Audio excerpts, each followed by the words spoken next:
नमस्कार भाई, आप सभी को। कैसे हैं आप सब? उम्मीद करता हूँ अच्छे होंगे, मस्त होंगे, स्वस्थ होंगे, घर पे होंगे, सेफ होंगे। तो आज हम अपना नया टॉपिक स्टार्ट करने वाले हैं और इस नए टॉपिक का नाम है डिटर्मिनर्स।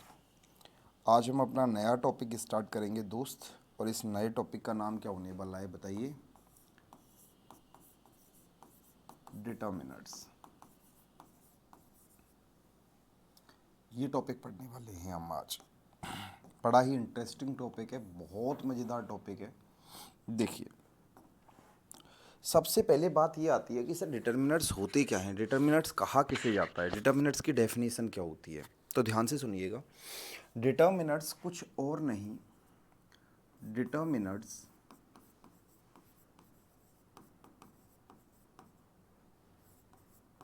कुछ और नहीं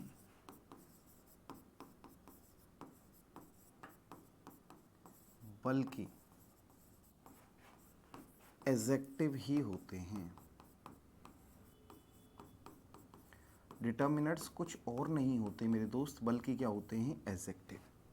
आपने बोला सर एडजेक्टिव होते हैं, मैंने कहा बताता हूँ, देखो कैसे। आप सभी इस बात को जानते हो। देखिए, दोबारा से लिखना पड़ेगा मुझे। मैंने बोला डिटर्मिनर्स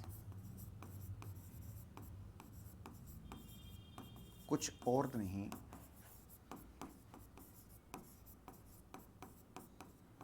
बल्कि एडजेक्टिव ही होते हैं।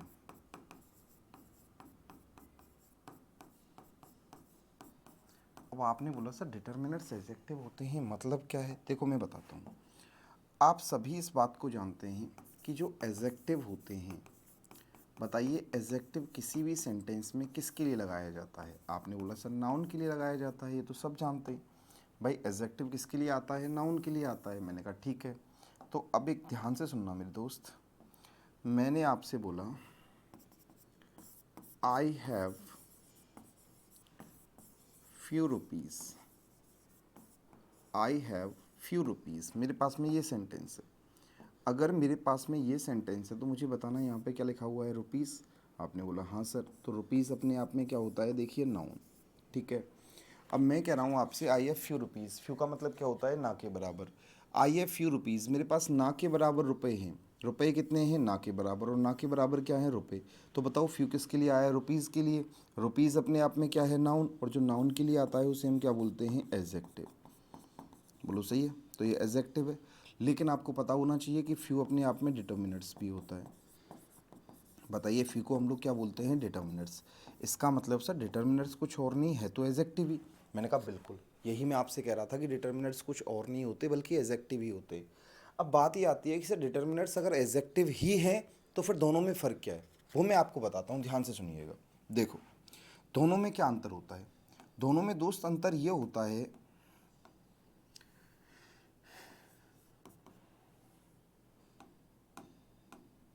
दोनों में अंतर क्या होता है?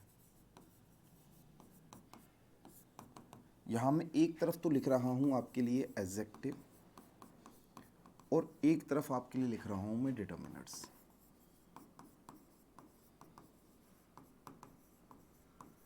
सर दोनों में क्या अंतर है? बताता हूँ आपको, देखो।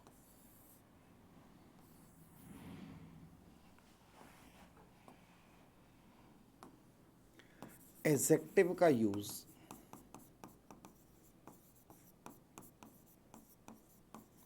हमेशा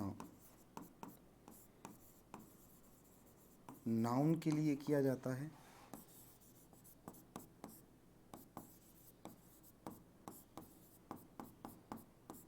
लेकिन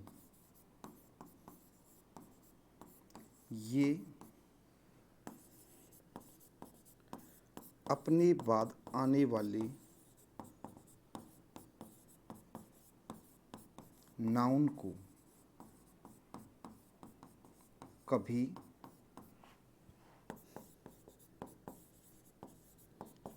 निश्चित नहीं करता।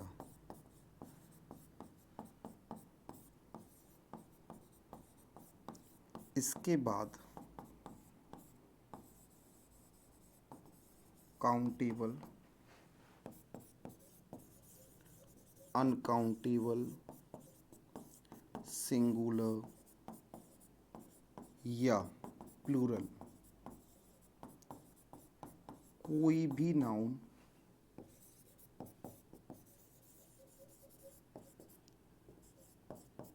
लगाया जा सकता है। कोई भी नाउन लगाया जा सकता है, ठीक है सर। अब फिर डिटर्मिनेंट्स क्या होते हैं सर? तो देखो डिटर्मिनेंट्स क्या होते हैं। डिटर्मिनेंट्स का यूज़, डिटर्मिनेंट्स कुछ और नहीं बल्कि एडजेक्टिव ही होते हैं,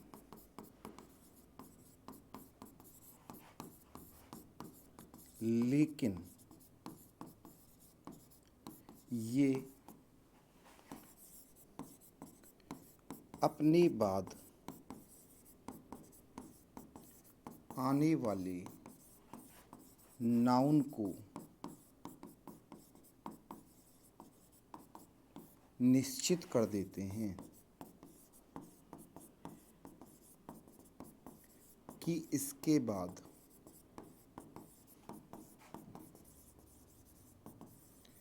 काउंटेबल नाउन आएगा या अनकाउंटेबल आएगा।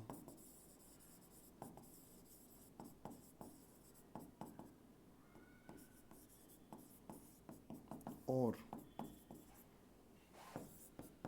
सिंगुलर नाउन आएगा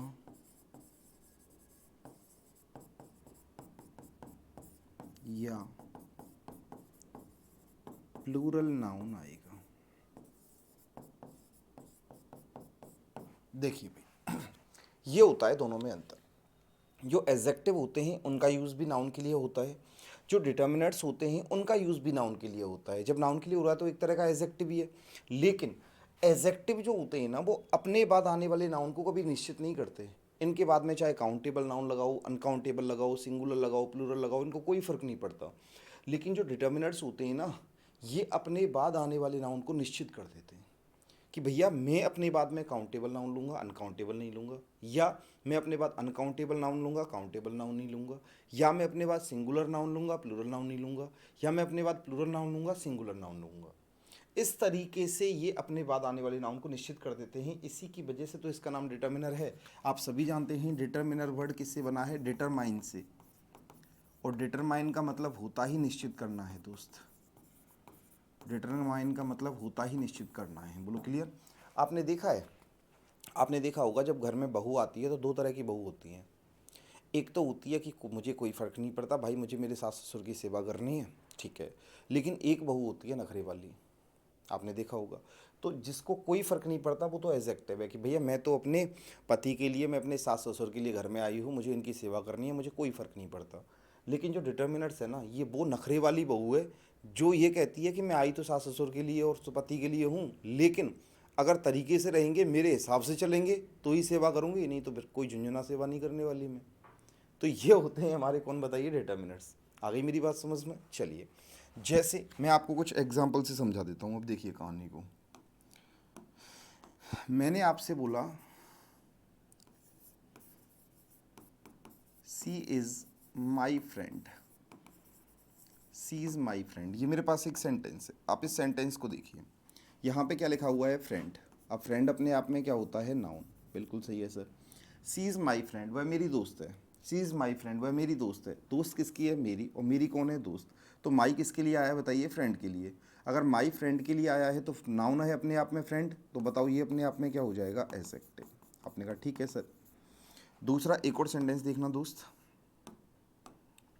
मैंने आपसे बोला they are my friends, they are my friends. अब मैंने आपसे ये बोला है।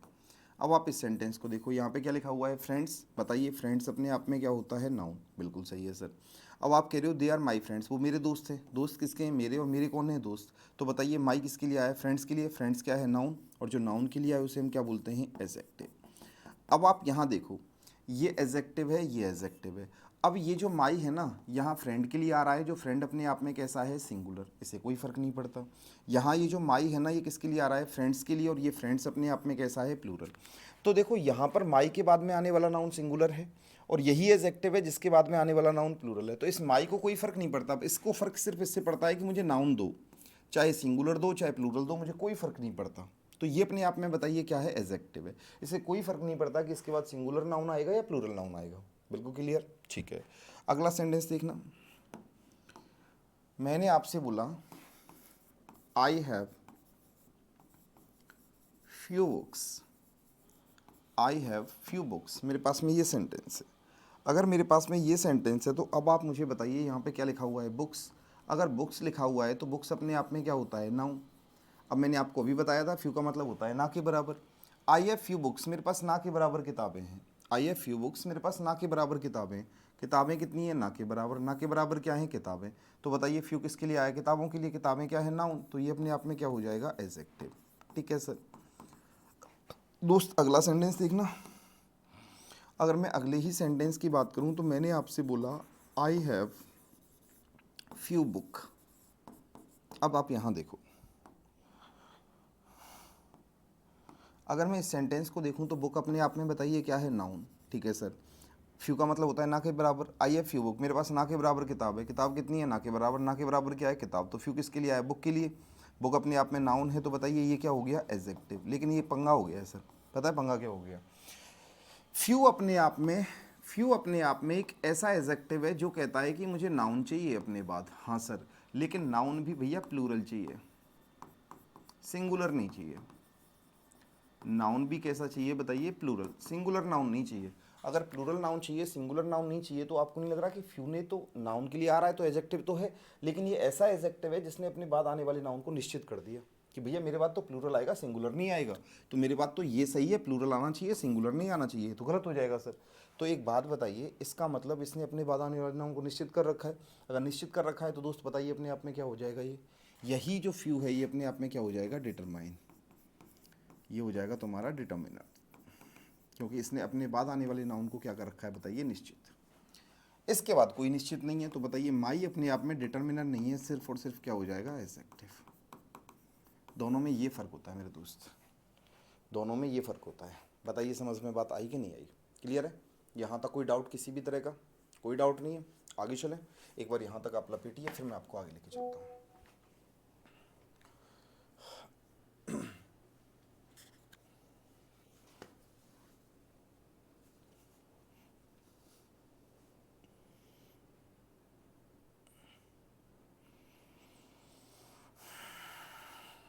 देखो, जब मैं आपको इससे आगे लेके चलूँगा, अब मैं आपसे कह रहा हूँ, मुझे बताना आप लोग,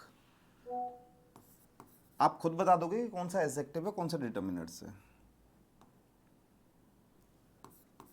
देयर आर मैनी स्टूडेंट्स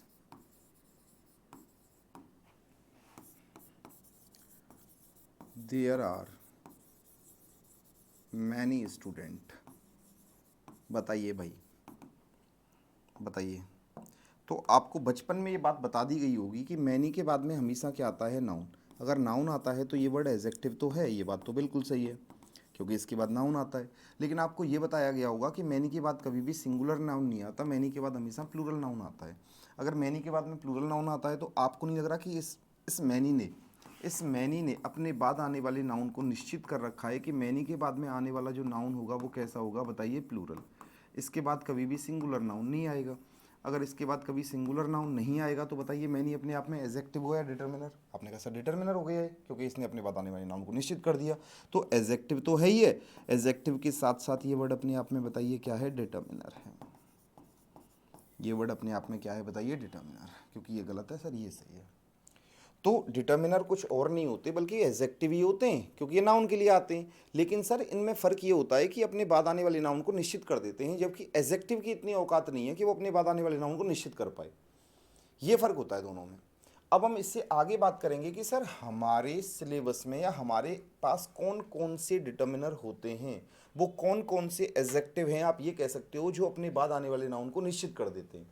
तो देखो मैं आपको बताता हूँ, वो कौन कौन से होते हैं, हमें पढ़ना किस किस को है।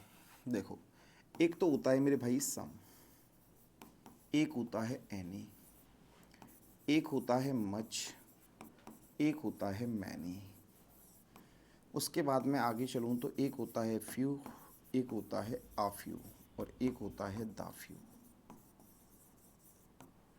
उसके बाद में आगे चलोगे तो एक होता है लिटिल, एक होता है आ लिटिल और एक होता है दा लिटिल। और आगे चलोगे तो एक आता है आपका ईच, एक आता है आपका एवरी, एक आता है आपका आइदर, एक आता है आपका नाइदर।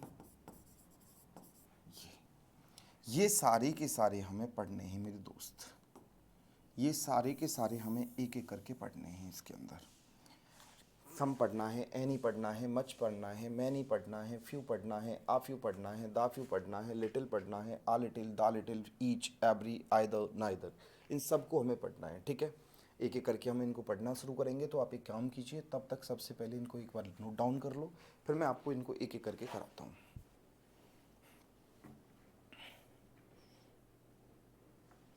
एक बार इनको पहले नोट डाउन कर लो, फिर मैं इनको एक एक करके आपके लिए कराता हूँ।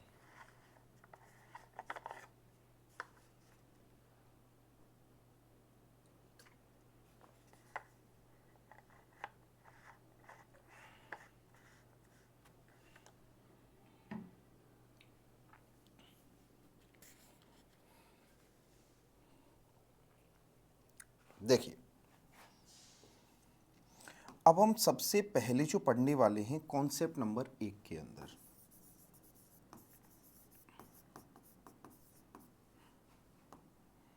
कंपैरिजन करते हुए पढ़ेंगे और तरीके से पढ़ेंगे। देखो कैसे पढ़ेंगे मैं बताता हूँ। सबसे पहले अगर मैं आपसे बात करता हूँ फ्यू की, आ फ्यू की और दा फ्यू की, फ्यू, आ फ्यू और दा फ्यू, इसी के नीचे मैं लिख देता हूँ आपके लिए लिटिल, आ लिटिल और दा लिटिल। देखो, सबसे पहली बात यह है कि सर फ्यू, आ फ्यू, दा few, little, uh little, the little, इन छः के छः को हम देखने वाले हैं। और कैसे देखने वाले हैं वो मैं आपको बताता हूँ, ध्यान से सुनना। ये जो आप फ्यू वाली सीरीज़ देख रहे हो ना मेरे भाई, चाहे वो फ्यू हो, चाहे वो आ फ्यू हो और चाहे वो आपका दा फ्यू हो, इन तीनों का ही यूज़ किया जाता है हमेशा काउंटेबल नाउन के लिए। किसके लिए करते हैं बताइए? काउंटेबल नाउन के लिए। ये कभी भी अनकाउंटेबल नाउन के लिए यूज़ नहीं होते हैं। इनका यूज़ हमेशा तीनों का काउंटेबल नाउन के लिए किया जाता है, कभी भी ये अनकाउंटेबल नाउन के लिए यूज़ नहीं होते हैं। पहली बात तो ये है। ठीक है सर, दूसरी बात क्या है? दूसरी बात यह है मेरे दोस्त कि अगर ये काउंटेबल नाउन के लिए आते हैं तो आपको यहाँ एक बात और समझनी है कि इनके बाद में आने वाला नाउन हमेशा प्लूरल होना चाहिए। ये अपने बाद कभी भी सिंगुलर नाउन नहीं लेते, ये अपने बाद कभी भी सिंगुलर नाउन नहीं लेते। ठीक है, अच्छा सर, एक बार इस सीरीज़ को देख लो आप लोग। अगर मैं आपसे इस सीरीज़ की बात करता हूँ लिटिल वाली की, तो लिटिल वाली की कहानी क्या है? लिटिल वाली की कहानी ये है कि चाहे लिटिल हो, चाहे आ लिटिल हो, चाहे दा लिटिल हो, इन तीनों का ही यूज़ किया जाता है हमेशा अनकाउंटेबल नाउन के लिए। ये तीनों हमेशा अनकाउंटेबल नाउन के लिए आते हैं मेरे भाई, ये कभी भी काउंटेबल नाउन के लिए यूज़ नहीं होते। ये कभी भी काउंटेबल नाउन के लिए यूज़ नहीं होते। और आप जानते हैं कि अनकाउंटेबल नाउन को तो हम गिन ही नहीं सकते कभी, तो इसका सिंगुलर या प्लूरल तो कभी बनता ही नहीं है। बोलो क्लियर है? चलो, अब यहाँ से पेपर में किस तरह से क्वेश्चन जनरेट होता है, पहले तो छोटे छोटे से क्वेश्चन से आपको समझाता हूँ, देखिएगा जरा।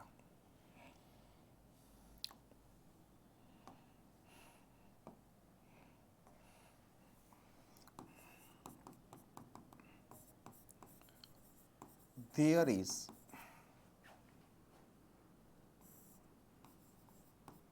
Milk in the jug. Option number A few, option number B a little, option number C a few, option number D the few. देखो बताइए क्या होना चाहिए, इसका सही आंसर क्या होगा, आप ही बताइए मुझे। चलो इसका सही आंसर क्या होगा मेरे दोस्त। अगर मैं इसको देखूं तो बताइए यहाँ पे क्या लिखा हुआ है, मिल्क। आप सब जानते हो कि मिल्क को हम गिन नहीं सकते, इसकी वजह से अपने आप में अनकाउंटेबल नाउन है। अगर ये अनकाउंटेबल नाउन है तो हमने क्या पढ़ा था बताइए, हमने पढ़ा था सर फ्यू, आ फ्यू, दा फ्यू। अनकाउंटेबल के लिए तो कभी आ ही नहीं सकते, हमेशा किसके लिए आते हैं, काउंटेबल के लिए। आ जाओ, अब ये अनकाउंटेबल नाउन है तो फ्यू नहीं आता क्योंकि फ्यू काउंटेबल के लिए आता है। आ फ्यू नहीं आता क्योंकि ये भी काउंटेबल के लिए आता है। दा फ्यू नहीं आता क्योंकि ये भी काउंटेबल के लिए आता है। तो सर बचा क्या हमारे पास में, एक ही ऑप्शन रह गया दोस्त, आ लिटिल। एक ही ऑप्शन रह गया अपने पास, आ लिटिल। बोलो समझ आया कि नहीं आया, क्लियर है, कोई डाउट तो नहीं है। चलो अगला क्वेश्चन देखो एक बारी।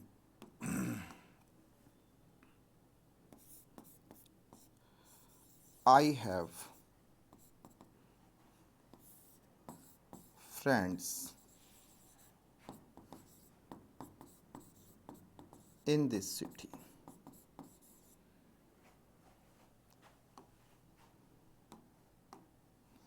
Option number A little, option number B a little, option number C the little और ऑप्शन नंबर डी फ्यू। क्या आना चाहिए बताइए मुझे, इसका सही आंसर क्या होगा, आप बताइए मुझे इसका सही आंसर क्या होगा मेरे दोस्त, इसका सही आंसर क्या होगा।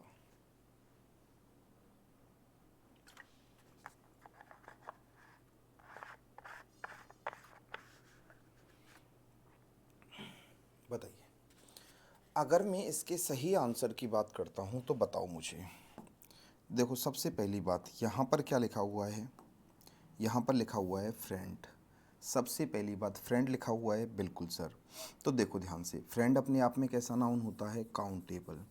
अगर मेरे दोस्त काउंटेबल नाउन है तो अब आप एक बात बताइए, लिटिल किसके लिए आता है, अनकाउंटेबल के लिए। आ लिटिल किसके लिए आता है, अनकाउंटेबल के लिए। दा लिटिल किसके लिए आता है, अनकाउंटेबल के लिए। केवल हमारे पास एक ही ऑप्शन बच गया, फ्यू। सर फ्यू का ही यूज़ कर सकते हैं हम काउंटेबल के लिए, लेकिन सर हमने ये भी पढ़ा हुआ है कि फ्यू के बाद आने वाला नाउन काउंटेबल तो आएगा, लेकिन काउंटेबल के साथ साथ प्लूरल होना चाहिए। काउंटेबल के साथ साथ प्लूरल होना चाहिए, इसीलिए फ्रेंड नहीं सर, यहाँ फ्रेंड्स कीजिए। फ्रेंड नहीं बल्कि यहाँ पे क्या खींचिए बताइए, फ्रेंड्स। बोलो क्लियर है, कोई डाउट यहाँ तक किसी भी तरह का, मन में कोई डाउट, किसी भी तरह की परेशानी, कोई घबराहट, बेचैनी, उल्टी आना, कुछ समस्या बेटा, बिल्कुल क्लियर है, कोई डाउट नहीं है यहाँ तक, बहुत बढ़िया। तो हमने अभी तक तो सर इन दोनों में कंपैरिजन किया है, फ्यू और लिटिल में। फ्यू, आ फ्यू, दा फ्यू तीनों किसके लिए आएंगे, काउंटेबल के लिए, लेकिन प्लूरल के लिए। Little, uh little, the little किसके लिए आएंगे, अनकाउंटेबल के लिए आएंगे सर, काउंटेबल के लिए नहीं आएंगे। अब हमें इनको एक एक करके पढ़ना होगा कि सर फ्यू, आ फ्यू, दा फ्यू तीनों ही काउंटेबल के लिए आ रहे हैं और तीनों ही प्लूरल के लिए आ रहे हैं, तो फिर तीनों में क्या अंतर है, फिर फ्यू कहाँ आएगा, आ फ्यू कहाँ आएगा और दा फ्यू कहाँ आएगा। फिर हम पढ़ेंगे लिटिल कहाँ आएगा, आ लिटिल कहाँ आएगा और दा लिटिल कहाँ आएगा, क्योंकि तीनों ही अनकाउंटेबल के लिए आ रहे हैं, तो तीनों में कोई ना कोई तो डिफरेंस होगा। चलो देखते हैं, तो अब इन तीनों में क्या अंतर है, अब हमें कहानी को इस तरीके से समझना है। और यहाँ हम सबसे पहले जो पढ़ने वाले हैं दोस्त, वो हम लोग पढ़ने वाले हैं फ्यू को।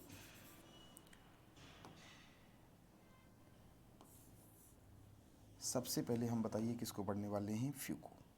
तो फ्यू के बारे में कुछ इम्पोर्टेंट सी बातें देखो, क्या पढ़ा हमने। सबसे पहली बात, इसका मतलब होता है ना के बराबर। इसका मतलब होता है मेरे बच्चे ना के बराबर। इसका मतलब कोई भी चीज़ कितनी है बताइए, ना के बराबर है। इसका मतलब कोई भी चीज़ कितनी है, ना के बराबर है, ठीक है। सर पहला पॉइंट क्या पढ़ा था हमने इसके अंदर बताइए मुझे। सर पहला पॉइंट हमने पढ़ा था कि फ्यू का यूज़ काउंटेबल नाउन के लिए किया जाता है।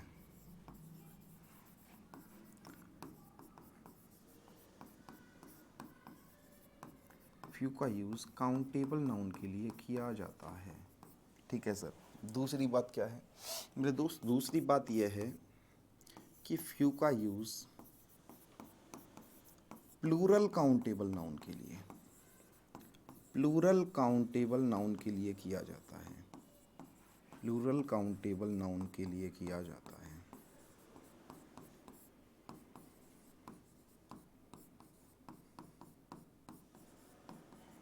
बहुत बढ़िया सर। अगली बात क्या है, ध्यान से सुनना। अगली बात यह है कि फ्यू एक नेगेटिव वर्ड होता है, फ्यू एक नेगेटिव वर्ड होता है, इसीलिए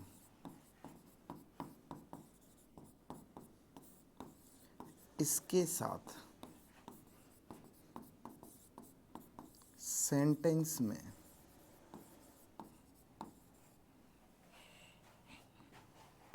नो, नॉट, नेवर जैसे किसी भी नेगेटिव वर्ड का यूज़ नहीं करते।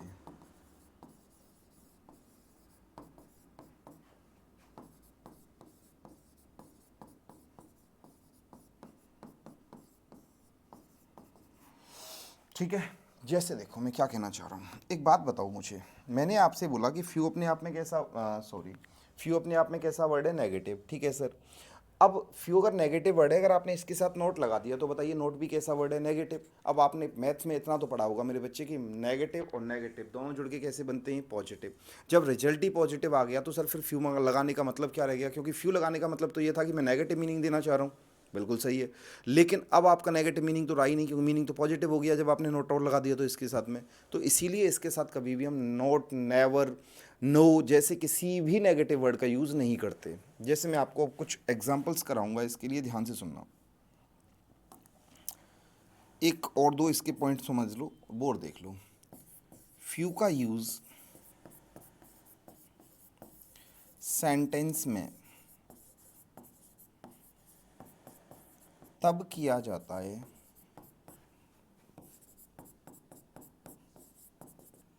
जब कोई वस्तु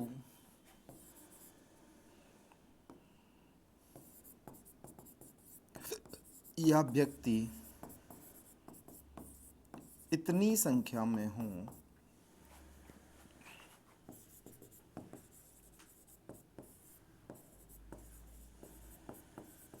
जिससे हमारा काम ना चल सके। फ्यू का यूज़ आप सेंटेंस में तब करोगे जब कोई वस्तु या कोई व्यक्ति इतनी संख्या में है जिससे हमारा काम चल ही नहीं सकता सर। जैसे अब मैं आपके लिए इसके एग्जांपल्स कराता हूँ, ध्यान से देखो। मैंने आपसे बोला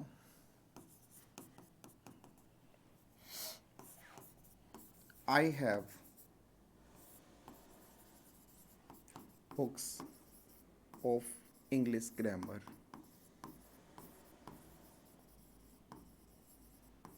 सो I can not give you. मैंने ये सेंटेंस आपको दिया है। अब आपके लिए मैं कुछ ऑप्शंस दे रहा हूँ। मैंने आपसे बोला फ्यू, आ फ्यू, लिटिल, मैनी।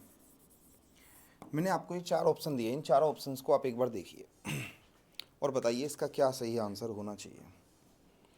आप इन चारों ऑप्शंस को एक बार देखिए और मुझे बताइए कि इसका क्या सही आंसर होना चाहिए। बताओ इसका क्या सही आंसर होना चाहिए। अब आप एक बात बताइए, सबसे पहली बात यहाँ पे क्या आ रहा है? बुक्स। अब देखो बुक्स की अगर मैं बात करूँ तो बुक्स अपने आप में काउंटेबल नाउन है। बिल्कुल है सर। साथ में बुक्स प्लूरल भी है सर। बिल्कुल है। अब देखो लिटिल तो आएगा नहीं क्योंकि लिटिल अनकाउंटेबल के लिए आता है। सही है। अब मैनी भी काउंटेबल के लिए आता है और प्लूरल के लिए आता है। ये मैं आपको करा दिया था, अभी थोड़ा सा समझाया था। अब देखो यहाँ पे फ्यू का मतलब बताइए क्या होता है? ना के बराबर। बिल्कुल सर। आफ्यू का मतलब होता है थोड़ी बहुत, थोड़ी बहुत। हाँ सर। और मैनी का मतलब होता है बहुत सारी। अब आप देखो, I have books of English grammar, मेरे पास इंग्लिश ग्रामर की किताबें हैं, मेरे पास इंग्लिश ग्रामर की किताबें हैं, और कितनी है, so I can not give you, कि मैं तुम्हें नहीं दे सकता। मेरे पास इंग्लिश ग्रामर की किताबें हैं, हाँ, और इसीलिए मैं तुम्हें नहीं दे सकता। अब एक बात बताओ, क्या बोलोगे, मेरे पास बहुत सारी इंग्लिश ग्रामर की किताबें हैं इसलिए तुम्हें नहीं दे सकता, मेरे पास थोड़ी बहुत किताबें हैं इसलिए तुम्हें नहीं दे सकता, या मेरे पास भाई ना के बराबर किताबें हैं, मेरे पास ही किताब नहीं है भाई, मेरे पास ही ना के बराबर किताब है, मेरा ही काम नहीं चल रहा, मैं तुझे कहाँ से दूँ? तो बताइए मीनिंग क्या आएगा? सर मेरे पास ही इंग्लिश ग्रामर की ना के बराबर किताबें हैं, सर मेरे पास ही किताब नहीं है तो मैं तुम्हें कहाँ से दूंगा? तो इसका मतलब यहाँ जो मीनिंग आएगा मेरे भाई वो किसका आएगा बताइए? फ्यू का। तो few is the right answer. इसका सही आंसर क्या हो जाएगा बताइए? फ्यू। फ्यू। फ्यू। बोलो समझ में आया कि नहीं आया मेरे भाई? ठीक है, और याद रखना ये जो नेगेटिव बोला है ना, ये नेगेटिव इस वाले सेंटेंस में देखना, फ्यू वाले सेंटेंस में, कहीं यहाँ बोलो सर यहाँ नोट आ रहा है, अरे मेरे भाई वो अलग सेंटेंस है, तभी तो नेगेटिव का मीनिंग दोगे। मेरे पास भाई कैसे दूं तुझे, मेरे पास है नहीं, तो इसीलिए तो नहीं दे सकता। क्लियर है? यहाँ तक बात समझ में आ गई? तो आज के लिए इतना ही मेरे भाई, इससे अगली क्लास में मिलता हूँ आपसे और अगले कुछ सेंटेंसेस की तरफ देखते हैं। चलिए।